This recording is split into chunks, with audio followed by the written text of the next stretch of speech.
রাধে রাধে বন্ধুরা, আমরা সকাল সকাল বেরিয়ে পড়লাম কলকাতা আলিপুরদুয়ার চিড়িয়াখানা দেখতে।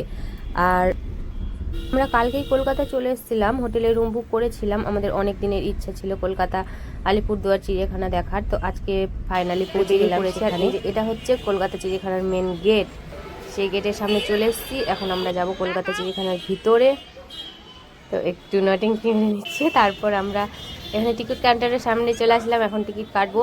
টিকিট কাটতে একজনেরই 50 টাকা করে লাগে। দূরে হয় যে এগুলো আছে, তো আমরা এগুলো আজকে সবকিছু দেখতে যাব। চিড়িয়াখানাতে প্রবেশ করে আমরা প্রথমে দেখতে পেলাম এই ফুল গাছের সুন্দর সুন্দর সিনারি। তারপর এই দৃশ্যটা দেখার পর আমরা বেরিয়ে পড়লাম। এই যে দেখতে পাচ্ছ 3-4টা মাংকি ঝুলে আছে, এই মাংকিগুলো দেখার পর আমরা আবার অন্য জায়গায় দেখতে চলে গেলাম। এখানে শিম্পাঞ্জি। তারপর ওই দেখো আমরা চলে আসলাম এখানে জেব্রা দেখতে। জেব্রাটা আমি ফার্স্ট টাইম দেখলাম, প্রথমবার। কি পাতা কুড়িয়ে কুড়িয়ে খাচ্ছে, খুব সুন্দর লাগছে দেখতে জেব্রাটা। আর এখানে 3-3টা জেব্রা রয়েছে, খুব সুন্দর লাগছে। আমি সত্যি ফার্স্ট টাইম উট পাখি দেখছি, খুবই সুন্দর লাগছে। আর ধপাস ধপাস করে হেঁটে বেড়াচ্ছে চারদিকে, একদম অসাম লাগছে দেখতে। তোমরা যদি সময় পাও অবশ্যই কলকাতা চিড়িয়াখানাতে কিন্তু একবার এসে ঘুরে যাবে, খুবই সুন্দর, খুবই সুন্দর। আর এই কচ্ছপটা হচ্ছে সব থেকে বড় কচ্ছপ, একটা খুবই বড় কচ্ছপ। আর এটা কি প্রাণী আমি ঠিক জানি না, লেখা ছিল কিন্তু পড়িনি। একদম হাতির বাচ্চার মতো দেখতে লাগছে।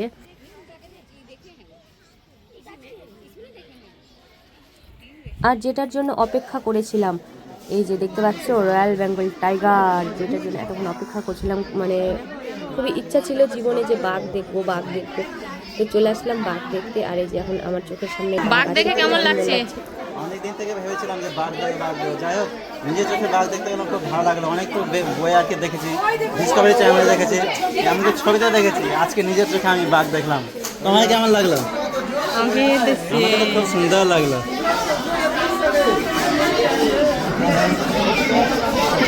তারপরে চলে আসলাম আর একটা বাঘ দেখতে। দেখতে পাচ্ছ এই বাঘ, আর একটা বাঘ। এই বাঘটা ওই বাঘটার থেকে একটু বড় আছে, চারদিকটা ঘোরাফেরা করছে। এটা খাঁচার মধ্যে বন্দি আছে। বাঘটা ভাবছে হয়তো যদি বেরিয়ে আসতে পারতাম তাহলে হয়তো এই মানুষের বাচ্চাগুলোকে গপাস গপাস করে খেয়ে নিতাম, কিন্তু বেচারা কিছু খেতে পায় না, অনেকটাই শুকিয়ে গেছে।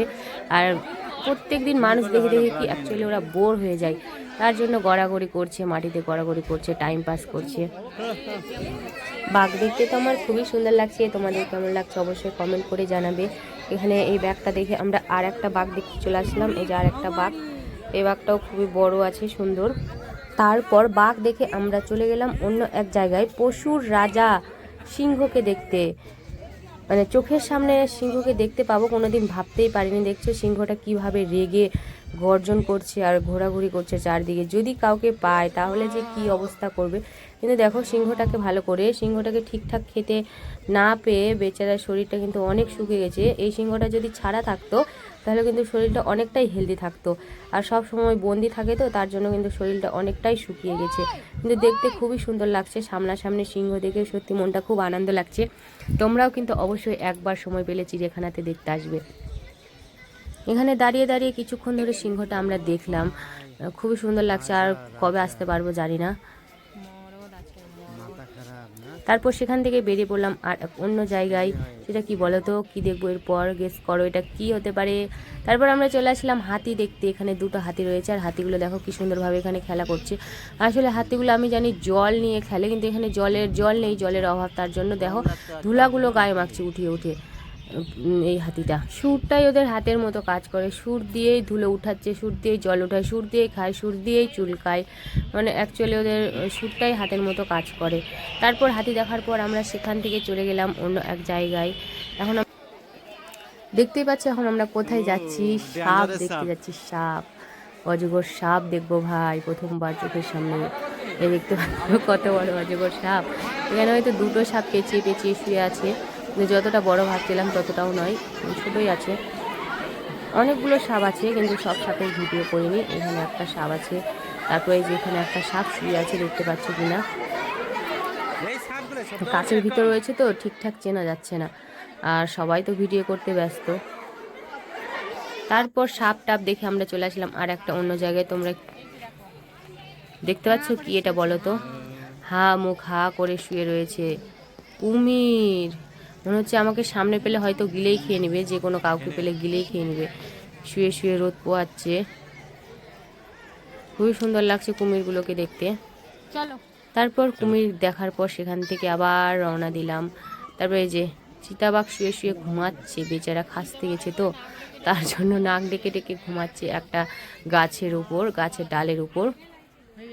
চিতাবাঘটা দেখার পর আবার সেখান থেকে চলে আসলাম। আর এই যে এটা কোন প্রাণী বলো তো, এটা কি প্রাণী হতে পারে? সেটা দেখার পর আমরা তো ঘুরতে ঘুরতে টায়ার্ড হয়ে গেছি, তাই আইসক্রিম নিয়ে নিলাম। তারপর আইসক্রিম খেতে খেতে ঘুরবো, তার জন্য সেখান থেকে আইসক্রিম নিয়ে বেরিয়ে পড়লাম এখন। এই যেটা কি বলো তো, এটা হচ্ছে ভালুক না কি হয় তোমরা বলবা তো কমেন্টে, এটা কি হয়? আমি হাই হাই করছি কিন্তু শুনতে পেয়ে যে মাথাটা উঠিয়ে দিল। তারপর সেখান থেকে আমরা চলে আসলাম হরিণ দেখতে। হরিণ কিন্তু অনেক রয়েছে, অনেক, সব হরিণের ভিডিও করিনি, অনেক হরিণ রয়েছে। তারপর হরিণ টরিণ দেখে নিয়ে আমরা একটু রেস্ট করতে বসে গেলাম। রেস্ট করে জল খাচ্ছি, কিছুটা ফল বিস্কিট নিয়ে গেছি বাড়ি থেকেই, সেগুলোই আমরা এখন বসে বসে খাচ্ছি। এখানে সবাই রেস্ট করে, কারণ অনেক বড় জায়গা নিয়ে চিড়িয়াখানাটা, তো ঘুরতে ঘুরতে সবাই টায়ার্ড হয়ে যায়, তাই মাঝে মাঝে বসার জায়গা, জলের ব্যবস্থা আছে। তারপর আবার হাঁটতে হাঁটতে সেখান থেকে বেরিয়ে পড়লাম। এখন আমরা কি দেখবো জানি না, সামনে কি আছে। হাঁটি কিছুক্ষণ, অনেক লোক প্রত্যেক দিন হয়তো এরকমই লোক হয়। এখন আমরা যাব পাখি দেখতে। যত রকমের পাখি রয়েছে, হাঁস থেকে শুরু করে ময়ূর অবধি যত রকমের পাখি রয়েছে সব কিছুই আমরা দেখবো আর তোমাদেরকেও দেখাবো। তো চলো তোমরা ভিডিওটা দেখতে হবে। এই যে সর্বপ্রথম হচ্ছে ময়ূর। আমি কোনোদিনও ময়ূর দেখতে হবে এইভাবে সচক্ষে ভাবতেও পারি না, তাও আবার হচ্ছে ডানা মেলে রয়েছে। কি সুন্দরভাবে নৃত্য করছে ময়ূরটা, ধীরে ধীরে সুন্দরভাবে নৃত্য করছে, মনে হচ্ছে যেন আমাদেরকে দেখাচ্ছে। সুন্দরভাবে নৃত্য করছে ঘুরে ঘুরে ডানা মেলে।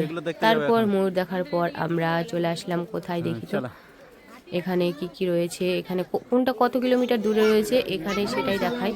আর এখানে নেকড়ে শুয়ে আছে, শিয়াল এখানে শুয়ে আছে, গর্ত খুঁড়ে শিয়াল গর্তের মধ্যে শুয়ে আছে। তারপর শিয়াল তো আমরা অ্যাকচুয়ালি পাড়াগ্রামে দেখেই থাকি। সেখান থেকে বেরিয়ে পড়ে আবার একটু রেস্ট, খাওয়া দাওয়া, চিড়ে ভাজা নিয়ে গেছিলাম, সেটাই আমি খাচ্ছি আর ওকেও খাইয়ে দিচ্ছি। তারপর একটু রেস্ট নিয়ে খাওয়া দাওয়ার পর আবার বেরিয়ে পড়লাম। এখানে রয়েছে অনেক বড় বড় রাজহাঁস। তারপর এখানে রয়েছে পাখি, অনেক রকমের পাখি রয়েছে এখানে। তারপর অনেক রকমের হাঁসও রয়েছে, সাদা কালো অনেক কালারের হাঁস।